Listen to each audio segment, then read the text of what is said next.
여러분, 혹시 혈압계를 꺼내 숫자를 확인할 때마다 마음 한구석이 찜찜했던 적 있으신가요?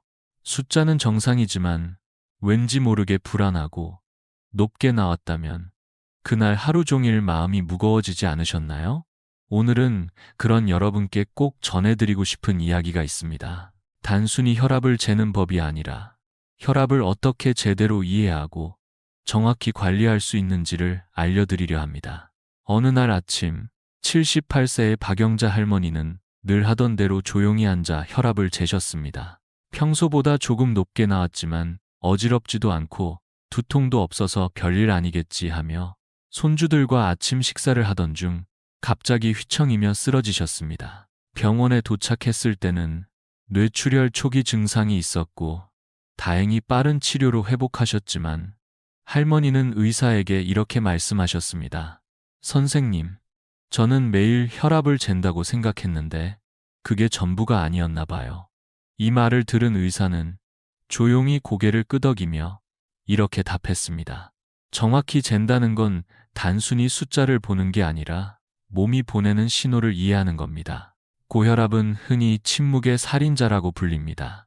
겉으로는 아무런 증상이 없지만 뇌졸중이나 심근경색 같은 치명적인 병으로 이어질 수 있기 때문입니다. 하지만 걱정하지 마세요. 중요한 건 우리가 이 혈압이라는 신호를 올바르게 해석하고 작은 습관들을 통해 충분히 관리할 수 있다는 점입니다. 오늘 이 영상에서는 복잡한 의학 용어 없이 약이나 기계에 의존하지 않고 여러분이 지금 당장 시작할 수 있는 혈압 관리의 비법을 알려드릴 겁니다. 사랑하는 사람들과 더 오래 건강하게 함께하기 위한 첫걸음. 지금부터 저와 함께 천천히 시작해 보겠습니다. 방금 전 이야기처럼 박영자 할머니가 매일 혈압을 측정하고도 위험을 피하지 못했던 이유는 단 하나였습니다. 혈압 숫자를 단순히 재기만 했지 이해하지는 못했기 때문입니다. 이처럼 많은 분들이 혈압을 매일 측정하면서도 그 숫자의 의미나 변화에 대해서는 제대로 알지 못한 채 지내고 계십니다. 여러분, 고혈압이라는 단어를 들으면 어떤 이미지가 떠오르시나요? 혹시 그건 나이 들면 누구나 생기는 거 아닌가? 라며 가볍게 넘기신 적 있으신가요? 실제로 통계에 따르면 한국의 65세 이상 어르신 중 60% 이상이 고혈압을 앓고 있다고 합니다. 하지만 그중 절반 이상은 자신이 고혈압이라는 사실조차 모르고 생활하고 계신다는 사실 알고 계셨나요? 그 이유는 간단합니다. 고혈압은 특별한 증상이 잘 나타나지 않기 때문입니다. 겉보기엔 멀쩡해 보이지만 그 사이 혈관은 서서히 손상되고 있는 것이죠. 조용히, 그러나 확실하게 우리 몸을 무너뜨리는 고혈압. 그래서 고혈압은 침묵의 살인자라는 별명을 가지게 되었습니다. 진료실에서 만난 한 어르신의 이야기가 떠오릅니다. 68세 박정민 어르신은 머리가 자주 무겁다고 느끼시며 선생님, 이게 혹시 고혈압 때문인가요? 라며 걱정스럽게 물으셨습니다. 꼼꼼히 진찰한 결과 어르신의 혈압은 159에 95로 높은 편이었지만 두통의 원인은 목 근육 긴장이었습니다. 고혈압이 두통, 어지럼증, 심지어 코피와 직접 연결된다고 생각하시는 분들이 많은데 실제로는 그렇지 않은 경우가 훨씬 더 많습니다. 이처럼 우리가 고혈압과 그 신호에 대해 잘못된 인식을 갖고 있을 때 정작 중요한 징후를 놓치게 됩니다. 두통이 없으니 괜찮겠지, 어지럽지 않으니까 아직은 아니겠지 하며 방심하게 되는 것이죠. 그리고 그렇게 방심하는 사이 혈관은 서서히 손상되고 결국 어느 날 갑자기 큰 병이 찾아올 수 있습니다. 다행히 박정민 어르신은 이후 저와 함께 생활 속 혈압 관리법을 실천하시면서 3개월 만에 혈압이 130에 85로 안정되셨습니다. 이제는 손주들과 놀 때도 머리가 맑고 몸이 가볍다고 웃으며 말씀하셨죠. 여러분, 중요한 건 단순히 숫자를 보는 게 아닙니다. 그 숫자가 내 몸에 어떤 의미를 가지는지를 아는 것. 바로 그 이해가 건강의 출발점입니다. 그렇다면 이쯤에서 궁금해지시죠? 우리는 매일 혈압을 재지만 과연 제대로 재고 있는 걸까요? 다음으로는 많은 분들이 놓치고 계신 혈압 측정의 기본 원칙과 실수들에 대해 이야기 나눠보겠습니다. 방금 전에 과연 제대로 재고 있는 걸까? 라는 질문을 던졌습니다. 이 질문은 생각보다 훨씬 중요한 의미를 가지고 있습니다.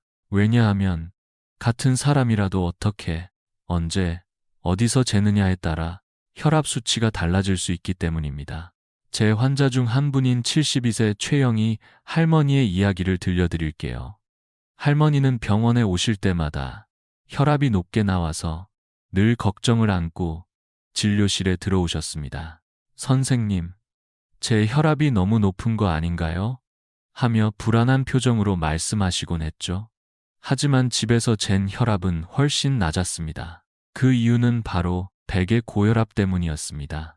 병원이라는 낯선 공간, 의사와 마주 앉은 긴장된 분위기, 나측지 않은 기계 소리, 이런 모든 요소들이 어르신의 혈압을 순간적으로 올리는 요인이 됩니다. 연구에 따르면 65세 이상 어르신의 30% 이상이 병원에서는 평소보다 높게 나오는 백의 고혈압을 경험한다고 해요. 그래서 저는 최할머니께 이렇게 조언드렸습니다. 할머니, 집에서 편안하게 혈압을 재보시는 게 더 정확한 상태를 알 수 있어요. 이후 할머니는 가정용 상완식 전자 혈압계를 구입하셨고 매일 아침 식사 전 화장실을 다녀온 후 조용한 방에서 5분 정도 휴식 후 혈압을 재기 시작하셨습니다. 팔을 심장 높이에 맞추고 커피를 마시지 않은 상태에서 측정한 수치는 병원보다 훨씬 안정적이었고 무엇보다도 마음의 부담이 크게 줄어들었습니다. 측정 방법도 중요하지만 언제 재느냐도 매우 중요합니다. 혈압은 하루에도 여러 번 오르내릴 수 있는데 특히 식사 직후나 감정적으로 흥분했을 때는 수치가 높게 나오는 경향이 있습니다. 그래서 가장 권장되는 시간은 아침에 일어난 직후 몸이 안정된 상태에서 측정하는 것입니다. 매일 같은 시간, 같은 조건에서 재는 것이 가장 중요하죠. 또한 저는 할머니께 혈압 기록지를 드렸습니다. 냉장고 옆에 붙여두고 날짜, 시간, 수치를 간단히 적는 것만으로도 본인의 건강을 스스로 확인할 수 있습니다. 일주일만 지나도 본인의 혈압 패턴이 보이기 시작합니다. 최할머니는 이렇게 말씀하셨어요. 선생님, 이제 병원에 올 때 무섭지 않아요. 집에서 재보니까 내 몸을 더 잘 알겠어요. 여러분, 정확히 재는 것만으로도 이미 절반의 건강을 지킨 셈입니다. 그렇다면 이제 궁금해지지 않으신가요? 매일 재는 그 숫자들, 과연 어떤 의미를 갖고 있을까요? 다음으로는 그 수치들을 어떻게 해석하고 이해해야 하는지에 대해 이야기 나눠보겠습니다. 앞서 우리는 혈압을 정확히 재는 방법에 대해 이야기 나눴습니다. 이제 많은 분들이 가장 궁금해하시는 부분으로 넘어가 볼까요? 도대체 이 숫자들이 무슨 뜻일까? 라는 질문 말입니다. 아마 혈압계를 볼 때마다 오늘은 높네 또는 다행히 낮게 나왔네 하며 숫자 하나에 마음이 흔들리셨을 겁니다. 하지만 중요한 건 단 한 번의 수치가 아닙니다. 그 수치가 어떤 흐름을 보이느냐, 즉 패턴을 읽는 것이 훨씬 더 중요합니다. 제 환자 중 67세 이민수 어르신이 계십니다. 어르신은 식사 후 혈압을 재면 항상 159에 90 정도로 높게 나와 걱정이 많으셨어요. 하지만 제가 여쭤봤습니다. 할아버지, 언제 재셨어요? 밥 먹고 바로요. 그 말을 듣고 저는 웃으며 설명드렸습니다. 식사 직후나 움직인 뒤에는 혈압이 잠시 올라가는 건 자연스러운 생리 반응이에요. 중요한 건 휴식 상태에서의 수치입니다. 그래서 어르신께는 아침에 일어나 화장실 다녀온 후 5분간 조용히 앉아 마음을 가라앉힌 뒤에 혈압을 재시라고 안내드렸고 그 수치를 작은 노트에 매일 기록해 보시라고 권했습니다. 2주 뒤 어르신은 미소를 지으며 찾아오셔서 이렇게 말씀하셨습니다. 선생님, 아침에 재니까 혈압이 138에 85로 안정적이더라고요. 괜히 걱정했어요. 비슷한 사례로 70세 김순자 할머니도 있습니다. 할머니는 아침마다 혈압이 145에 90으로 나와 걱정이 컸습니다. 하지만 일주일간 매일 기록해보니 평균치는 135에 85로 안정적이었고 숫자가 들쑥날쑥해 보여도 큰 흐름은 괜찮다는 걸 직접 확인하셨죠. 할머니는 이렇게 말씀하셨어요. 내 몸이 나에게 무슨 말을 하는지 이제 알겠어요. 여러분, 혈압은 하루에도 수없이 오르내릴 수 있는 생리적 현상입니다. 그렇기 때문에 단 하루의 수치에 민감하게 반응하기보다는 일주일 이상 꾸준히 측정해서 평균을 보는 습관이 필요합니다. 미국 심장학회 연구에 따르면 이렇게 패턴을 기록한 사람은 그렇지 않은 사람보다 고혈압 관리 성공률이 25% 이상 높다고 해요. 정확히 말해 혈압 숫자는 우리 몸이 보내는 메시지입니다. 이 메시지를 읽는 가장 좋은 방법은 하루하루의 수치를 모아 흐름을 보는 것입니다. 그렇다면 이제 또 다른 궁금증이 생기지 않으신가요? 그렇다면 혈압이 낮을 때는 괜찮은 걸까? 다음으로 많은 분들이 헷갈려 하시는 저혈압에 대한 오해와 진실을 함께 알아보겠습니다. 앞서 우리는 혈압의 패턴을 보는 것이 중요하다고 말씀드렸습니다.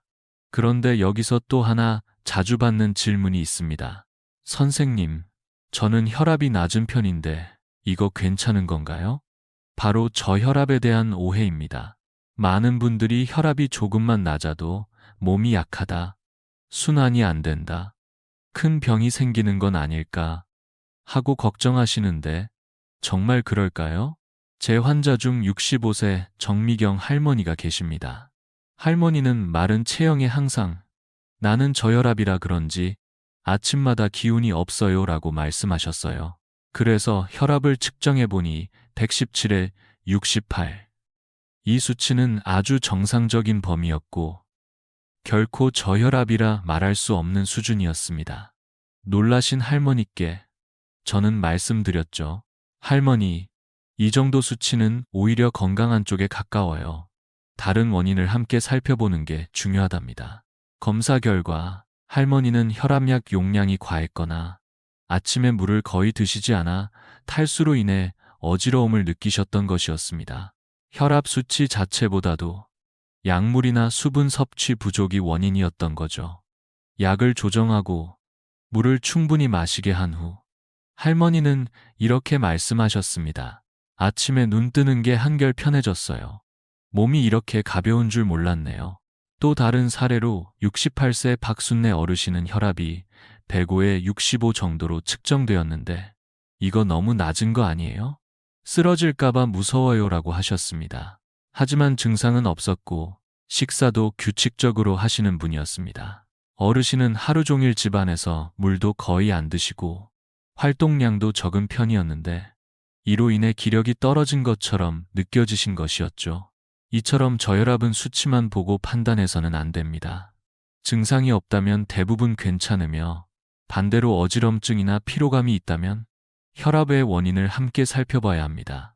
진짜 문제는 너무 낮은 수치보다도 우리 몸이 보내는 신호를 무시하거나 잘못 해석할 때 생기는 것이죠. 여러분, 혈압이 낮다고 해서 무조건 걱정할 필요는 없습니다.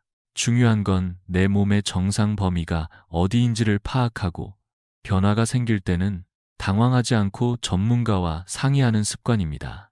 그렇다면 이제 다음으로는 반대로 혈압을 점점 올리는 생활 습관과 음식들에는 어떤 것들이 있는지 그 영양과 조절 방법에 대해 함께 알아보겠습니다. 앞서 저혈압에 대해 알아보면서 숫자 하나만 보고 판단하기보다는 증상과 생활 습관 전체를 함께 보는 것이 중요하다고 말씀드렸습니다. 그렇다면 이번에는 우리의 일상 속에서 혈압을 천천히 그러나 확실하게 올리는 요소들에 대해 이야기해 보겠습니다.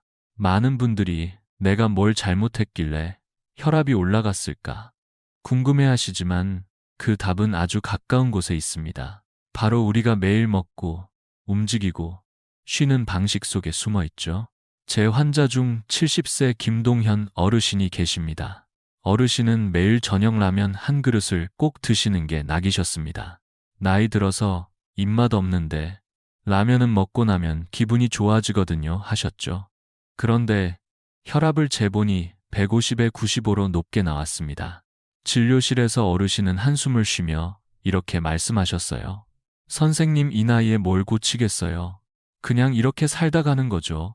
저는 어르신의 마음을 충분히 이해하면서도 이렇게 말씀드렸습니다. 할아버지, 큰 변화가 아니라도 괜찮아요. 작은 변화 하나로도 몸은 분명 반응합니다. 한 번만 믿고 따라와 주세요. 그래서 저는 어르신께 하루 한 끼만 채소 중심 식사로 바꾸고 저녁에 10분 산책하기를 권해드렸습니다. 3개월 뒤 어르신은 활짝 웃으며 말씀하셨어요. 선생님, 몸이 이렇게 가벼울 수가 있나요? 요즘은 손주들이랑 놀아도 숨이 덜 차요. 혈압도 138에 85로 안정됐고 어르신은 작은 변화가 큰 차이를 만든다는 걸 몸소 느끼셨습니다. 이처럼 혈압에 영향을 주는 음식은 짠 음식, 기름진 음식, 가공식품이 대표적입니다. 한국인의 식단에는 김치, 찌개, 국물 요리가 많기 때문에 국물을 덜 먹거나 김치를 물에 한번 헹궈 먹는 습관만으로도 나트륨 섭취를 줄일 수 있습니다. 연구에 따르면 짠 음식 섭취를 30%만 줄여도 혈압이 평균 5에서 10mmHg 정도 낮아지고 뇌졸중 위험도 20% 줄어든다고 해요. 또 다른 예로 67세 이영숙 할머니는 비만으로 인해 혈압이 155에 90까지 올라간 상태셨습니다. 할머니는 나이 들면서 살찌는 건 당연한 거 아닌가요? 하시며 변화에 회의적이셨죠. 하지만 저는 이렇게 말씀드렸습니다. 할머니, 5g만 줄이셔도 혈압은 크게 좋아질 수 있어요. 힘든 운동 말고 매일 15분만 걸어보세요. 그 후 할머니는 저녁 식사 후 동네 한 바퀴 걷기, 그리고 식사 때는 채소를 먼저 먹는 습관을 시작하셨습니다. 6개월 뒤 체중이 4찌 줄고 혈압도 135에 85로 안정됐습니다. 할머니는 이제 계단 오를 때도 숨이 덜 차요. 손주 결혼식에서 춤도 출 수 있을 것 같아요. 라며 환하게 웃으셨어요. 이처럼 혈압을 관리하기 위해 거창한 변화는 필요하지 않습니다. 하루 한 끼, 하루 10분, 작은 습관이 모이면 몸은 충분히 달라질 수 있습니다. 그렇다면 이제 또 하나 궁금해지지 않으시나요? 그렇다면 혈압을 집에서 꾸준히 관리하려면 어떻게 해야 할까요? 다음으로는 직접 집에서 실천할 수 있는 관리법에 대해 나눠보겠습니다. 앞서 우리는 짠 음식과 운동 부족 같은 생활 습관이 혈압에 얼마나 큰 영향을 미치는지 살펴봤습니다. 그렇다면 이제 많은 분들이 궁금해하시는 부분으로 넘어가 볼까요? 바로 집에서 혈압을 어떻게 꾸준히 관리하면 좋을까라는 질문입니다. 병원에 자주 가지 않고도 매일 실천 가능한 방법이 있을까요? 정답은 예입니다. 사실 혈압 관리는 거창하거나 복잡할 필요 없습니다. 핵심은 단순하고 꾸준한 습관을 만드는 것이죠. 제 환자 69세 윤혜숙 할머니는 처음에 이렇게 말씀하셨습니다.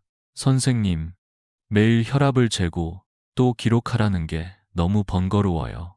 이걸 꼭 해야 하나요? 할머니의 마음 충분히 이해됩니다. 하지만 저는 이렇게 답해드렸습니다. 하루 5분만 투자해보세요. 이 작은 습관이 할머니의 건강을 지켜줄 수 있습니다. 그래서 할머니와 함께 간단한 혈압 기록지를 만들었습니다. 냉장고 옆에 붙일 수 있는 작은 메모지에 날짜, 시간, 수치만 적는 방식이었죠. 처음엔 머뭇거리던 할머니도 일주일 만에 저를 찾아오셔서 이렇게 말씀하셨습니다. 선생님, 이제 내 몸이 어떤 상태인지 눈으로 보이니까 마음이 훨씬 편해졌어요. 한 달 뒤, 윤 할머니의 혈압은 140에 90에서 130에 80으로 안정되었고, 손주들과 함께 산책도 즐기실 만큼 활력을 되찾으셨습니다. 기록 덕분에 약의 용량도 조절할 수 있었고, 불필요한 걱정도 줄어들었습니다. 또 다른 환자인 71세 최만호 어르신은 혈압이 자주 높게 나와도 괜찮은 거 아니에요? 하시며 기록을 하지 않으셨습니다. 그런데 제가 기록을 권해드린 후 어르신은 중요한 사실을 발견하셨습니다. 바로 저녁에 짠 음식을 먹은 날은 혈압이 확실히 올라간다는 것이었죠. 이 패턴을 통해 식습관을 조금씩 조절하셨고 3개월 뒤 혈압은 135에 85로 안정되셨습니다. 여러분, 정확한 혈압 관리를 위해서는 데이터가 정말 중요합니다. 감으로 느끼는 게 아니라 수치를 보고 판단하는 것이죠. 전문가와 상의할 때도 기록된 수치가 있으면 훨씬 정확한 상담이 가능합니다. 이제 몇 가지 실용적인 팁을 정리해 드릴게요. 첫째, 혈압은 매일 같은 시간에 재세요. 아침 7시쯤 화장실을 다녀온 뒤 조용히 앉아서 측정하는 것이 좋습니다. 둘째, 기록은 간단하게 메모지나 핸드폰 앱의 날짜와 수치만 적어도 충분합니다. 셋째, 측정 전 5분간은 꼭 휴식하세요. TV나 핸드폰은 끄고 깊게 숨을 쉬며 마음을 가라앉히면 더 정확한 수치를 얻을 수 있어요. 연구에 따르면 이렇게 집에서 꾸준히 혈압을 기록한 사람들은 합병증 위험이 25% 낮다고 합니다. 이 작은 습관 하나가 여러분의 건강을 지키는 든든한 열쇠가 되는 셈이죠. 그렇다면 이제 마지막으로 궁금한 점이 하나 남았죠. 혈압을 오래도록 안정적으로 유지하려면 어떤 점을 신경 써야 할까? 다음으로는 장기적인 혈압 관리와 합병증 예방을 위한 실천 방법을 함께 나눠보겠습니다. 앞서 우리는 혈압을 집에서 쉽게 관리하고 기록하는 방법에 대해 알아봤습니다. 하루 5분 작은 메모 하나만으로도 내 몸을 더 깊이 이해하고 안정된 건강을 유지할 수 있다는 사실 기억하시죠? 그런데 이제 마지막으로 꼭 함께 나눠야 할 이야기가 남았습니다. 바로 혈압을 장기적으로 어떻게 안정적으로 유지하고 합병증을 예방하며 건강하게 살아갈 수 있을까 하는 부분입니다. 많은 분들이 약만 잘 먹으면 괜찮지 않을까? 라고 생각하시지만 혈압 관리는 단순히 약 하나로 끝나는 문제가 아닙니다. 제 환자 중 73세 최만석 어르신의 이야기가 떠오릅니다. 어르신은 고혈압 약을 성실히 드시면서도 식습관이나 생활 방식은 전혀 바꾸지 않으셨습니다. 짠 음식을 즐기셨고 저녁에는 TV 앞에서 간식을 드시는 게 일상이셨죠. 진료실에서 혈압을 재보니 145에 90, 여전히 높은 수준이었습니다. 저는 부드럽게 말씀드렸습니다. 할아버지, 약도 중요하지만 생활 습관을 조금만 바꾸면 지금보다 훨씬 더 건강해지실 수 있어요. 어르신은 처음엔 이 나이에 뭐가 달라지겠어 하시며 망설이셨지만 결국 6개월 동안 함께 실천해 보기로 약속하셨습니다. 제가 제안드린 건 간단했습니다. 하루 15분 동네 산책, 짠 음식 줄이기, 그리고 저녁에는 따뜻한 차 한 잔과 함께 조용한 음악을 들으며 하루를 마무리하는 습관이었습니다. 그렇게 6개월이 지난 뒤 최 어르신의 혈압은 135에 85로 안정되었고 약 용량도 줄일 수 있었습니다. 어르신은 이렇게 말씀하셨어요.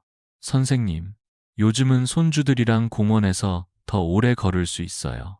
몸이 이렇게 가벼울 줄은 몰랐어요. 또 다른 환자, 68세 박영미 할머니의 사례도 있습니다. 할머니는 늘 피곤하고 손주들과 놀다가도 숨이 차셨습니다. 약만 먹으면 되는 거 아닌가요? 하셨지만 제가 이렇게 말씀드렸죠. 할머니, 약은 혈압을 낮춰주는 도구일 뿐이에요. 혈관을 건강하게 유지하려면 생활 습관이라는 기반이 꼭 필요합니다. 이후 할머니는 하루 한 끼를 채소 위주로 바꾸고 저녁에는 10분 스트레칭을 실천하기 시작하셨습니다. 3개월 뒤 혈압은 130에 80으로 안정되었고 할머니는 이렇게 웃으셨습니다. 요즘은 손주 결혼식 준비하면서 춤 연습까지 하고 있어요.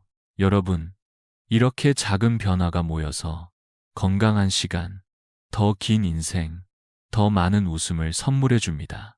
연구에 따르면 생활 습관 개선과 약물 치료를 병행한 사람들은 그렇지 않은 사람들보다 합병증 위험이 40% 이상 낮아진다고 해요.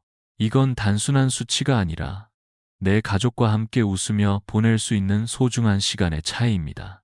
제 환자 중에는 70세 이영자 할머니 부부처럼 부부가 함께 건강 습관을 실천하는 경우도 있었습니다.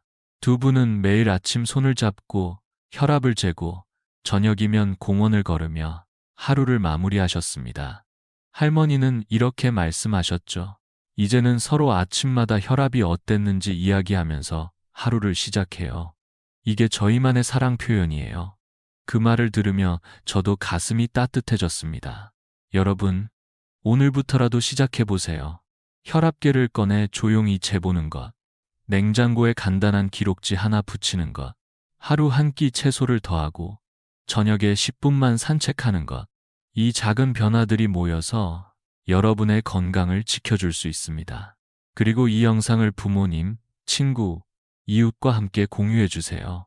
당신이 사랑하는 사람의 건강한 내일을 위해 오늘 우리가 함께 나눈 이 이야기가 작은 도움이 되기를 바랍니다.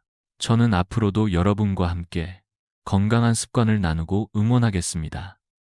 함께 걸어가는 길, 혼자가 아니라는 것 꼭 기억해 주세요.